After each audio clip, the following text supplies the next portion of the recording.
बहुत आकस्मिक है और बहुत तेजी से फैल गया। नेपाल में 2006 से अनेक मौके पर लोग सड़क पर आए। 2006 में आम लोग, सिविल सोसाइटी के लोग और मिलिटेंट आंदोलन के लोग काठमांडू में कुछ दिनों तक लगातार 4 लाख की संख्या में घेर कर बैठे थे। तब राजशाही खत्म हुई थी। संविधान सभा ने जब कानून और विधान बनाना शुरू किया, उसी समय संघ शासन के अंदर राज्यों का बंटवारा हो रहा था। उसी समय नेपाल की तराई इलाके में रहने वाली मधेसी जनता ने लगातार 50 दिनों तक घेराबंदी करके रखा था और इसमें भी 50 लोगों की जान चली गई थी। नेपाल के युवा को 2 नाम से जाना जाता है, एक जेनजी और दूसरा नेपो बेबी। नेपो बेबी वे हैं जो मंत्रियों की संतान हैं, राजघराने से जुड़े हैं या लाभ और भ्रष्टाचार के हिस्सेदार ऊंचे स्थान पर हैं, बड़े प्रभावशाली घरों से हैं। रोजगार के लिए आम नौजवान सड़कों पर हैं और नेपाल में बढ़ रहा भ्रष्टाचार उनके बेरोजगारी का कारण है, ऐसा समझा जा रहा है। खुद प्रधानमंत्री केपी शर्मा ओली के ऊपर भ्रष्टाचार के आरोप 1 वर्ष से लगाए जा रहे हैं। मलेशिया, इंडोनेशिया, दुबई में भ्रष्टाचार से कमाए पैसों को विभिन्न तरीके से लगा चुके हैं। केपी शर्मा ओली नेपाल से भागकर दुबई जा सकते हैं, यह चर्चा भी चल रही है। इसके पहले आंदोलन से घबराकर के मंत्रियों ने इस्तीफा देना शुरू कर दिया है। इस समाचार को तैयार होने के बीच में खबर आई है कि प्रधानमंत्री पद से केपी शर्मा ओली ने इस्तीफा दे दिया। काठमांडू के मेयर पद पर कई बार चुने गए बालेंद्र शाह को अंतरिम प्रधानमंत्री पद पर देखने की तीव्रता युवक वर्गों की है। युवाओं के बीच में यह लोकप्रिय व्यक्ति हैं। माना जा रहा है कि लोग ओली के कार्यकारी प्रधानमंत्री रहते हुए अगला संसदीय चुनाव नहीं चाहते हैं। अंतरिम प्रधानमंत्री के रूप में बालेंद्र शाह को ही देखना चाहते हैं। बालेंद्र शाह पढ़े लिखे इंजीनियर तथा संगीत के रैपर हैं। नेपाल के डेवलपमेंट पर हमारे अगले वीडियो का इंतजार कीजिए। यह एसपी प्रोटेस्ट का आंदोलन है और शुरू में शांति में तरीके से शुरू हुआ था, परंतु पुलिस की गोली से कम 20 लोगों की जान ले ली गई। पुलिस ने सफाई दी कि रबड़ के गोले लोगों को रोकने के लिए दागे गए, परंतु यह जानलेवा बुलेट था और गोलियां सर और सीने पर दागी गईं। यह नेपाल के युवकों को बहुत अधिक चोट पहुंचाने वाला माजरा है।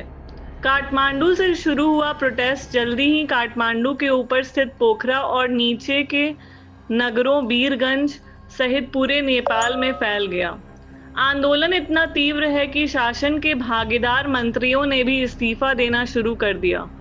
सबसे पहले गृह मंत्री रमेश लेखक ने इस्तीफा दिया, फिर स्वास्थ्य मंत्री, कृषि मंत्री और वाटर सप्लाई मिनिस्टर ने भी इस्तीफा दे दिया। सबसे ज्यादा नेपाली कांग्रेस के लोग इस्तीफा दे रहे हैं। शासक गठबंधन के जो दल हैं, उनके दफ्तरों को लोगों ने आग के हवाले कर दिया है और मंत्रियों के घर पर धावा बोल चुके हैं। प्रधानमंत्री भी लोगों के निशाने पर हैं। लोग यह चाहते हैं कि भारत हस्तक्षेप करे। केपी शर्मा ओली की पहचान भारत विरोधी है और उन्होंने नेपाल के नक्शे में भारत के हिस्से की कई जगहों को भी अपने शासन द्वारा दिखलाना और प्रचारित करना जारी रखा है। आंदोलन 26 सोशल मीडिया साइट के बैन के विरोध में शुरू हुआ और इतना तीव्र हुआ कि एक दिन के अंदर सोमवार की रात में नेपाल के संचार मंत्री ने सोशल मीडिया पर से बैन हटाने की घोषणा कर दी। बैन वापस लेते समय आईटी मंत्री पीएस दुरांग ने यह भी कहा कि बैन लगाने का उन्हें कोई अफसोस नहीं है। इस मामले को बहाने के रूप में इस्तेमाल किया जा रहा था। यह अपने में आश्चर्य है कि जहां नेपाल में राजशाही को खत्म करने में पुष्प कमल दहल प्रचंड ने अपने भूमिगत और सशस्त्र कैडर के साथ काठमांडू को घेरा था और पहले प्रधानमंत्री चुने गए थे, उन्हीं के खिलाफ भ्रष्टाचार के आरोप हैं। इस बगावत में नेपाली कांग्रेस का दफ्तर, प्रचंड और देउबा का घर तथा आईटी मंत्री पृथ्वी दुरांग का घर भी जला दिया गया है। बीरगंज शहर में रात की कर्फ्यू के बाद दिन भर का कर्फ्यू बढ़ा दिया गया है, परंतु युवकों का दस्ता बीरगंज के बीचों बीच टावर चौक पर आता है और प्रोटेस्ट करता है।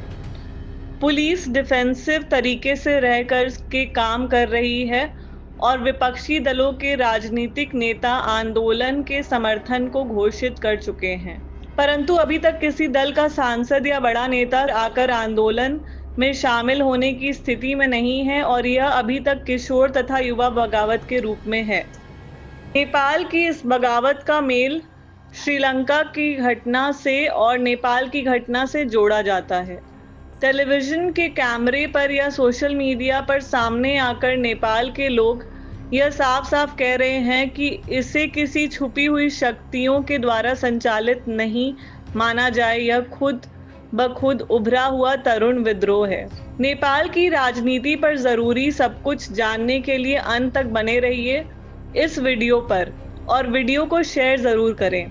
इस आंदोलन की प्रकृति किसी पुरातन पंथी विचारधारा के नियंत्रण में नहीं है, बल्कि यह एक स्वतंत्र आंदोलन है।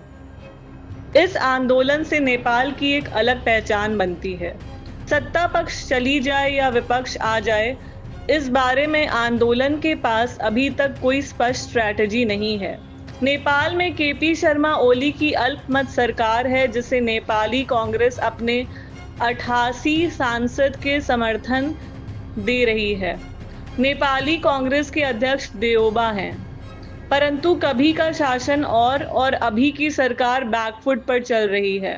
युवक सीना सामने रख करके और गोली खाने की तैयारी के साथ आंदोलन में रहने की बात कर चुके हैं। इस बीच सबसे तीखे ढंग से यह बात रखी जा रही है कि यहाँ रोजगार के और युवाओं के लिए मौके नहीं हैं और काम करने के लिए नेपाल के युवक को अपने पुराने रिश्ते के आधार पर भारत की तरफ रुख करना पड़ रहा है। अपनी आवाज को स्वतंत्र रखने की अभिलाषा और भ्रष्टाचार के विरोध के रूप में यह आंदोलन देखा जा रहा है।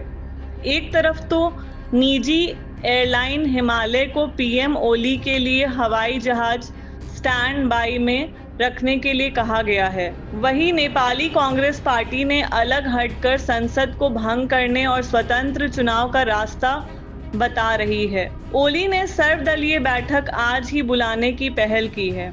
देखते रहिए विमर्श न्यूज। चैनल को लाइक और सब्सक्राइब जरूर करें। धन्यवाद।